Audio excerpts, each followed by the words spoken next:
But I gotta say, and I'm friendly with the ladies on The View, but they didn't say anything about this week. Nothing. You know, because it's never been their thing to weigh in on the issues. Did y'all really think we weren't gonna talk about Jimmy Kimmel? I mean, have you watched the show over the last 29 seasons? So you know, no one silences us. It's comical, really, how Whoopi and The View are freaking out. Only a week ago, The View was made fun of by Bill Maher for being too scared to mention Jimmy Kimmel's issue. I'm friendly with the ladies on The View, but they didn't say anything about this week. Nothing. You know, because it's never been their thing to weigh in on the issues. You know, it's just an upbeat party show. That's why they hired people named Joy and Sonny and Whoopi.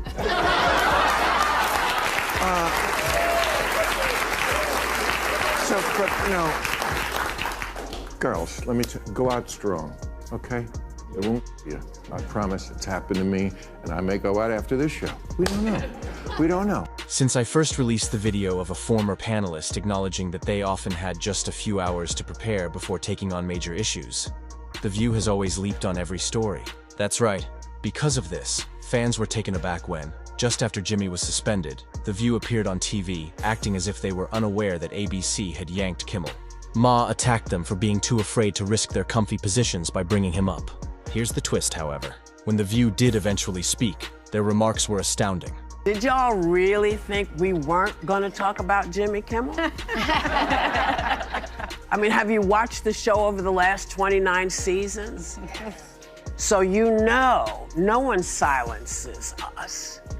And to all my friends in Italy who reached out, you have to know it's okay, we're still here, we're still broadcasting. And when the news broke last week about Jimmy Kimmel's suspension, we took a breath to see if Jimmy was going to say anything about it first. We did the same thing with Stephen Colbert. That is untrue. I'll explain why they ultimately decided to address Jimmy Kimmel's predicament in a moment. However, the claim that they stopped to listen to Kimmel and then supposedly behaved similarly once Colbert's issue surfaced is a complete invention and disinformation. Let's go back. The View didn't wait for a formal announcement after Colbert's termination. They immediately threw their opinions, critiques, and heated takes in. To be honest, how long have Whoopi and her co-hosts avoided trouble by keeping their thoughts to themselves? The answer is never. As a result, Whoopi's assertion is refuted. There's no need in waiting. Watch the real event unfold by rolling the video now. Then our show was on tape on Friday. But we are live here today. And we're getting into it now. You cannot like a show.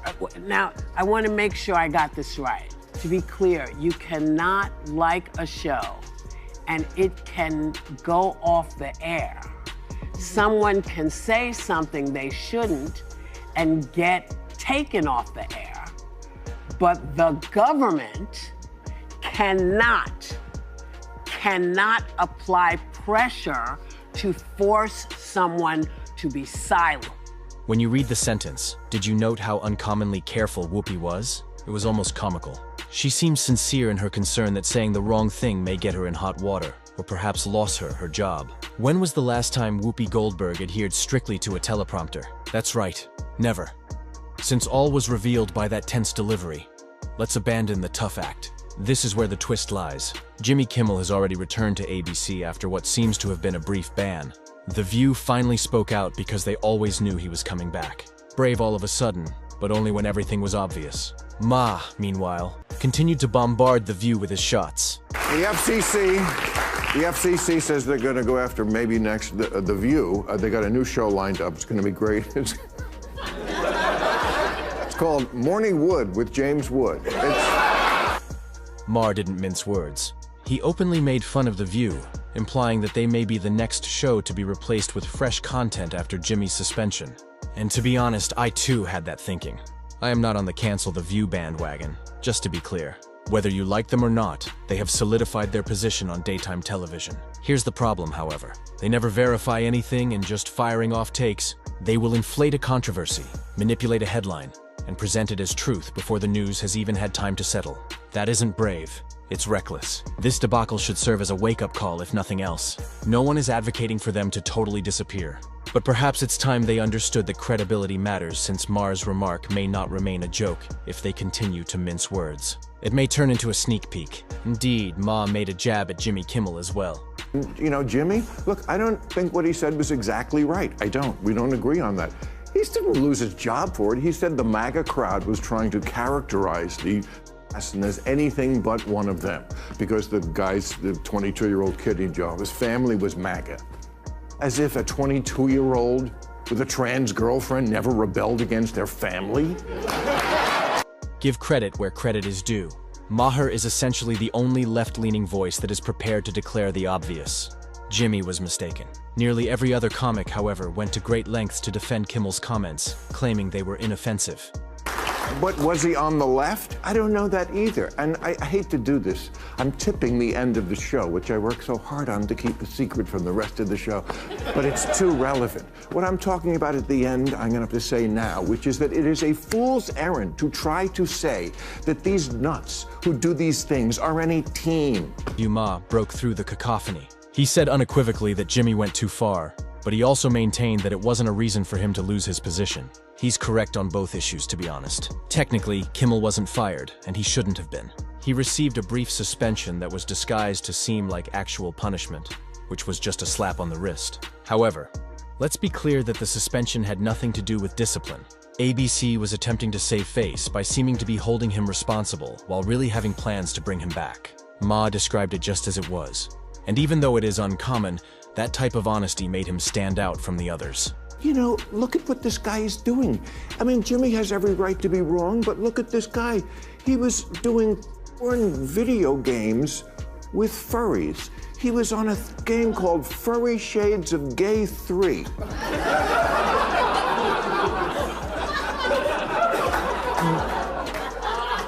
This kid is in his basement with VR goggles on, getting virtually by a cartoon wombat? And you're gonna put politics into this? With scathing jabs at Jimmy Kimmel for jumping to the conclusion that MAGA was to blame, Bill continued to apply pressure. Mars's comedy had a clear purpose. Instead than distorting a tragedy to make arguments, Jimmy ought to have done his research. He could have prevented himself from looking foolish on national television by spending a few minutes fact-checking. He would have seen that the event didn't cleanly fall into any political category if he had slowed down. No obvious philosophy, no MAGA affiliation, just a troubled person. Kimmel, however, jumped in without any evidence because he was keen to ride the anti-MAGA wave. Mars's ridicule was correct, which is why it struck so deeply. Jimmy's quick decision wasn't only thoughtless, it revealed him to be careless and biased. Ultimately, Kimmel wasn't the only aspect of Maher's point. It served as a reminder that reality is more important than fiction. This kid doesn't belong in either party. He belongs in a straitjacket. He's an outpatient who should not be out. But you have the right to be wrong, or to have any opinion you want. That's what the First Amendment is all about. I was defending it last week on this show against what they're doing in England against the left. Come on, guys, be fair. All right, let's take a moment to dissect this. Jimmy Kimmel's removal from late-night television was mostly due to anything other than his remarks. The money was the main concern. The price of Disney, ABC's parent business, fell as soon as he made those anti-MAGA statements. It wasn't just a little dip either. Within hours following Jimmy's tirade, Disney's stock reportedly fell 2%, wiping off about $4 billion in market value.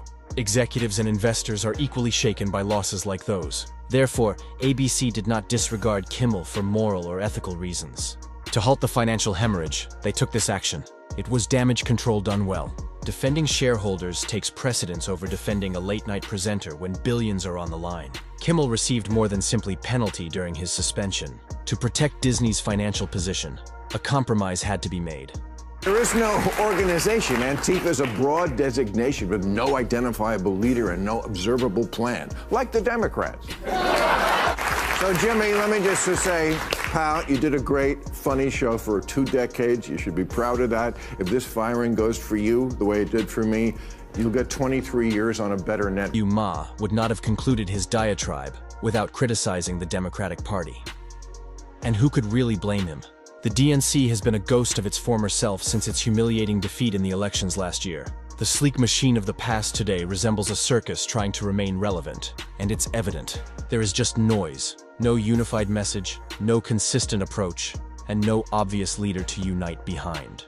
Instead, we see a party that uses cheap stunts, theatrics, and continual shenanigans to keep its base interested. The critique of Maher's landed because it was clear. The national dialogue is no longer being shaped by Democrats. They're trying to find their identities, chasing headlines, and waiting for someone to take the initiative. Disney is letting the so-called comedy show return after a week's suspension. Some broadcasters are refusing to let his show back on air. Nexstar Media Group, which is the largest local TV broadcasting company in the US, announced that its stations will focus on continuing to produce local news and other programming relevant to their respective markets. What good news. Look, the company says, we made a decision last week to preempt Jimmy Kimmel Live following what ABC referred to as Mr. Kimmel's ill-timed and insensitive comments at a critical time in our national discourse.